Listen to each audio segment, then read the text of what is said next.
Never fear. In the face of a really sour bond and equities market this morning, I've lined up a ton of very positive stories about EVs, about tech, about Tesla, about Elon, and the future. In fact, there's so much positive news out this morning about everything that it's hard to imagine why the markets are so sour today. But it's okay. The markets are down. We're all wondering where Santa is, and it'll probably be different even by the end of the day, or maybe by Monday. All is good. I'm not terribly concerned about it. But we'll start with this article as an example from Car and Driver. Out of the 10 total most popular cars on their website in 2024. So this isn't something where Car and Driver said, this is what we like. This is what, not based on reviews. This is what the folks out there were checking out on the Car and Driver website. Model 3 came in number 8. Shockingly, Model 3 probably should have come in much higher than that, but that's what the folks voted. Okay, then drum roll, please. What was number one? Number one was Cybertruck, of course. They said this. You've probably seen one of these on the road by now, but it's still hard to believe that the Cybertruck is real. Tesla's first pickup truck is a polarizing beast, to say the least, but you can't argue with its performance. Sounds like poetry. It reached 60 miles per hour in 2.6 seconds in our testing, a remarkable result for something weighing nearly 7,000 pounds. It starts at 82,235, but lower price models are supposedly coming next year. And I think that's absolutely true. I've heard some rumors, maybe you've heard them too, that the single motor version is in production right now, but that's a rumor.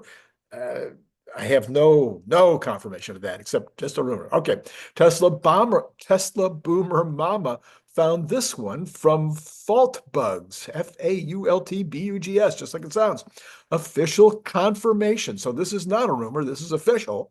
Tesla's Shanghai Megapack energy storage plant to be completed by the end of the year and to start production next year. So finished, okay, by next week.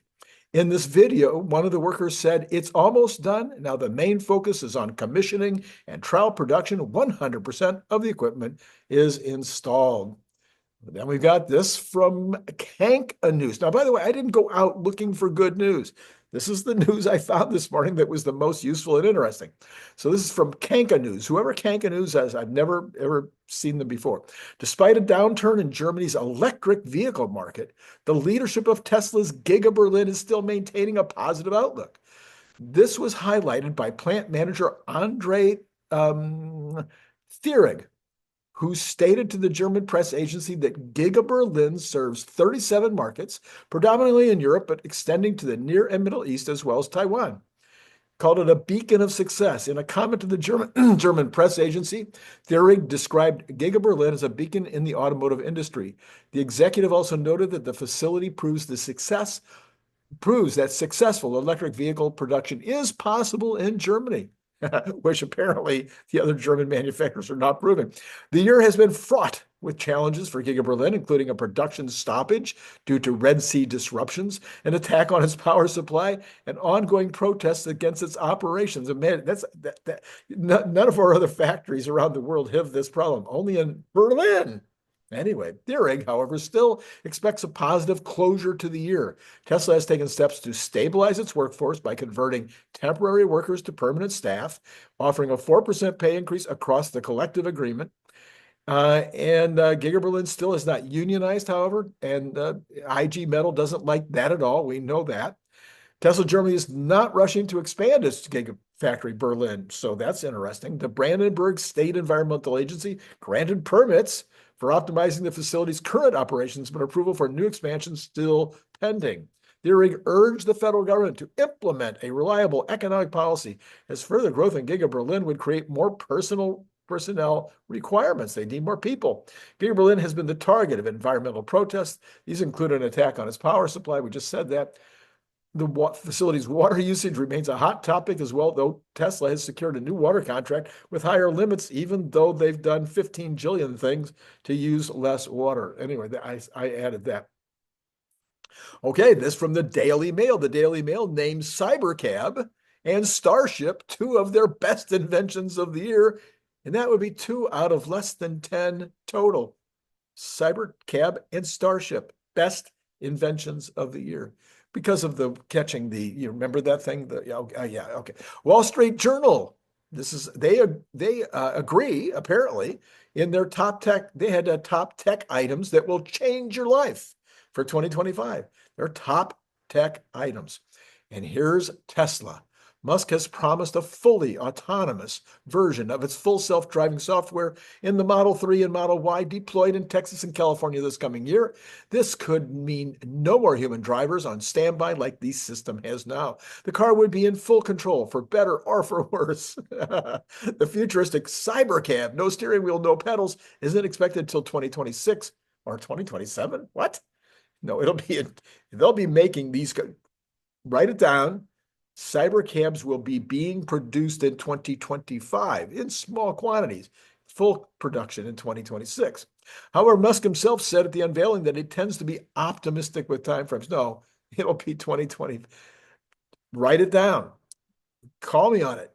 AJ says this morning, there is increasing demand signal out of Tesla's supply chain. See, all good news. There's an increasing demand signal out of Tesla's supply chain that implies that Tesla apparently expects a meaningful volume increase in 2025 and a substantial volume increase in 2026. Although this is nothing new, as Elon already alluded to such, it is good to see this confirmed as component suppliers are in the process of spooling up their production for Tesla. I can't go into details, but there are some interesting new components coming online. He doesn't mean online, he means on the line. The old way of saying online. Okay. Trump's threat of universal tariffs is sparking new inflation concerns that has pushed the 10-year to, this is Gary Black. He says Trump's threat of universal tariffs is sparking new inflation uncertainty and has pushed the 10-year treasuries to a highest level since April. This is Tesla reports so that's number one. I disagree.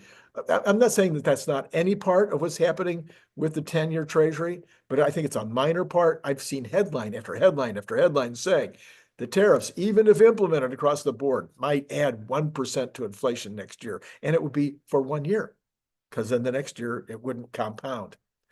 Well, he also says that Tesla reports fourth quarter deliveries next week. Of course, we know that. Wall Street is expecting a record quarter of 511,000. That's up, apparently. If Wall Street now, I haven't seen a new average coming out of Wall Street. They were at 496 last time I think I checked. So 511, that would be higher. The biggest Tesla 2025 risk remains the removal of the $7,500 US EV tax credit. Okay, if that's the hardest thing we have to overcome next year, I'll be okay with that. From Lars Strandritter, one of the the co-author of the Elon Musk mission, he says today, wonder what IF Metal, the union over there in Germany, thinks about this. And he has a little emoji with a laughing. He says, been striking against Tesla for over a year in Sweden, like striking really hard. But then Tesla Model 3 wins the car of the year in Sweden. And Tesla is the best-selling EV brand in Sweden. And Model Y is the best-selling EV period. As they wrote, how can the other car manufacturers still not have caught up with Tesla? The Model 3 became an even better car. And then we got this from Bloomberg talking about Europe. Let's go over to Norway. Bloomberg reporting in Norway is very close to meeting its goal of 100% of new cars being EVs. They did this with small incentives, but no ban on ICE cars. They did it with a lot of just plain bully pulpit actions from the top, and they did it while building a world-class fossil fuel export business. Can you imagine if all of a sudden President Trump completely changed his mind, and I mean in an honest and sincere, transparent way, and just went, you know what, I've driven in these electric vehicles. I have talked to other people that have driven in the electric vehicles. They are clearly the way of the future, the best way to go. I'm not going to get in the way of the market, but I'm just letting you know, I think it would be better for everything, for particulates, for the environment, for the future, if people drove EVs more. I mean, just that kind of bully pulpit language would be amazing. The initial appeal of EVs was largely restricted, this is Bloomberg continuing, was largely restricted to the most environmentally conscious Norwegians initially. But that's changing as trust in the technology grows and charging options multiply, said Christina Bu, B-U, General Secretary of the EV Association. Early on, it was common for buyers to keep their combustion cars as backups, but today, almost 2/3 of EV households are battery only. People come to me with their stars in their eyes and said they've never wanted an EV, but now they're so proud to own one. There's a lesson there for other countries, she said. By the way, this is Randy Kirk. Hitting like and subscribe and notify would be smart, wise, good for you, good for me. If it's good for both of us, why wouldn't you do it? And then Greg W., he said, Randy, he didn't say this. I'm making this up. Randy, you deserve at least one Christmas present. So Greg W. joined Patreon. What about you? Time's up. You got that check from grandma, from your mom. Did you get a check from your wife? You got some Christmas money. Just, send a little of it my way. Elon Musk says this morning, maybe this is a helpful clarification. He's talking about the H-1 visa. He's talking about immigration. This has become a super hot topic. The fact is getting all kinds of flack, but also a lot of support as well. Don't believe the headlines. Anyway, Elon says, maybe this is a helpful clarification. I'm referring to bringing in via legal immigration the top 0.1% of engineering talent around the world, he doesn't say, as being essential for America to keep winning. He said this is like bringing in 𝐄𝐦𝐚𝐲. I don't know these people. I'm a big sports fan, but these are people in other, I guess, soccer leagues or something. 𝐄𝐦𝐚𝐲, you guys know who it is, I'm sure, are Wembies of the world to help your whole team, which is mostly American. Help win the NBA. So apparently those guys are basketball players. I guess I'm out of loop on basketball too. Think of America as a pro sports team that has been winning for a long time and wants to keep winning is the right mental construct. This is from FX Empire this morning. The U.S. trade deficit rose to 102.9. Oh, see, I'm going to end on bad news. In November, driven by a 12 billion, import surge, outpacing a 7.4 billion rise in exports. So both of them were going up, which is actually good news. Retail inventories climbed 7.2 year over year, signaling strong holiday demand and consumer spending resilience. Remember, that would be the November increase in inventories. Wholesale inventories dipped 0.2% in November, suggesting cautious restocking by businesses facing economic uncertainty. No, when you have your wholesale inventories going down in November, that's because the retailers are sucking them all up. Come on, guys. Come on, FX Empire. Think about it for a minute. The rising trade deficit may weigh on the GDP, but robust retail demand supports economic growth and equity markets. By the way, I haven't seen anything yet on how good Christmas sales were. Have you? I didn't see it anywhere this morning. I didn't see a single story. Interesting. Fed may delay rate cuts as strong imports and retail growth sustain inflation risks despite mixed inventory signals. Yeah, inventory, like I keep telling you, I don't know. Over time, if you see a trend line, it's like inventory up, up, up, up, up. It could mean either. It could either mean people are putting in more inventory because they're expecting more sales, or it could mean the inventory is not flowing through. But you have to dig into that number to find out which one it means. This is something that I've been my entire life, since age 24, I have been extremely interested in inventory and inventory trends, creating my first inventory control system before computers. Okay. There was really it was virtually no computers when I created. I had 11 big 8.5 by 11 sheets, and I took those home every night. And I took the invoices home every night. I was working for somebody else. I took the invoices home. I took these 11 sheets home, and I went through the invoices, and I put down how many we sold of each item from the invoices, and then I kept track of that, and then I did a mathematical formula. Yeah, and I increased our turns from more than one per year, less than 2 per year. Turns were about 2 per year, up to 5.5 turns on a imported item. Anyway, this is Randy. I said that. Now we're going to look at the markets. I forgot where we were. Well, Tesla is definitely having a rough day. It is down $22.77, joining the rest of the market in a crushing, horrific Nonsense, bunch of nonsense here. We got the Dow down 320. We've got the NASDAQ down 387. We've got the S&P down 73. We've got all the Magnificent Seven down. Apple, three. Well, let's go to the percentages just real quick. Let's go to percentages here for a minute. So we've got the Dow down 0.78, NASDAQ down 1.94. You've got the S&P down 1.21, Tesla down 5. So Tesla down just about the 2 compared to the negative, two times the NASDAQ, a little bit more. You got Apple down 1.5, Google down 2.3, Amazon down 2.4, Meta down 1.8, Microsoft down 2.2, and NVIDIA down 3.1. So this is a cross-the-board crush. You've got all of the Cathie Woods down 2%, 2%, 1%, 2%, 3%. So this is, I don't know why the market has decided this morning to be just off, just really off. And it isn't believe it or not, it is not the bonds this morning. All right, you ready? The 10-year, well, it's up 0.2 of 1 basis point. Yes, it's at 4.581, but that's under 4.6. So it's actually a little bit off of where it was at the highs. You've got the 2-year down 2.2 basis points. You've got the 1 month up a little bit, 1.3 basis points. But overall, it isn't the bonds this morning. It ain't those inventory numbers. It isn't the imports or the exports this morning. None of that is driving the market down. I didn't see anything in the news to cause this sell-off, except maybe, it's not window dressing. It wouldn't tax selling. I don't know. I'll keep looking at this. When Larry's on later today, Larry and I will talk about that. We'll see if we can figure it together. Maybe we'll figure it out. Yeah, I don't know. I'm unclear. Maybe I should hook up with Brian Wong later today. He's sometimes got some insight. Maybe I'll do a Saturday show with him, looking at what's going on with the market today. And again, who knows? After a big blow off like this, later in the day, it could even, head back the other way. Okay, let's go on to the oil market. Find out what's happened with oil.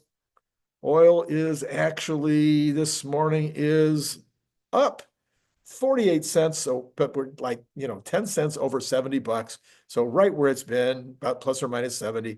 Brent, same thing, $73.71. I saw something about missiles. There was some headline, but I don't know what that is. Natural gas up 0.97%, $3.75. No, nothing there of interest. Gold down $25. That's 0.95 at 2006.28, right in its normal range. Now, here's silver has gone under 31, but 29.93. I mean, is under $30, which, okay. Copper down this morning, 0.21, $4.11 to $4.12, something like that. Not really much different. Bitcoin, 94,655. It's down 816 this morning, but that's normal range. Between 90 and 108 right now would be normal range. Yeah, there's nothing, I'm not seeing anything here. I'm not seeing any headlines as I look down CNBC. Credit card debt set to new high. Consumers didn't have a choice. They needed to borrow on their credit cards. That's not good. 10-year treasury. No, I'm sorry, there's no headline. I don't know. It's just one of those days. I don't have an explanation. I'd like to have explanations. Do you have an explanation? Put it in the comments below. And in the meantime, don't forget to come back, hit that notify button. Larry Goldberg around 4-ish.